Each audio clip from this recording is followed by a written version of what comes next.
بسم الله الرحمن الرحيم. الحمد لله رب العالمين، والصلاة والسلام على رسول الله الأمين. طبعا تعرف عبد الله السحاري العطير مدير مستشفى محمد العطير الخيري. حضرنا هذا اليوم افتتاح مركز غسيل عتق جمعية الغسيل الكلوي، وهذا شيء عظيم وله أجر كبير.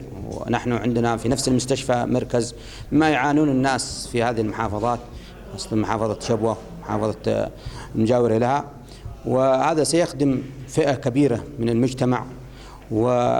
وندعو جميع القادرين على الدعم أن يدعموا هذا المركز، وأن يبذلوا المجهود لأجل إحياء نفس فمن أحيا نفسا فكأنها أحيا الناس جميعا، قال الله سبحانه وتعالى.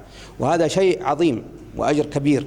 ونحن بمستشفى محمد العطير الخيري نتقدم بدعم المركز ب20,000 ريال سعودي، وندعو جميع المستطيعين وجميع الذين عندهم قدرة أن يدعموا هذا المركز ويدعموا المراكز الغسيل الكلوي، فإن هذا شيء عظيم وإنقاذ حياة مسلم ومما يعانون فيه. ونحن علينا كأصحاء أن نحمد الله سبحانه وتعالى النعمة التي أمنها الله علينا.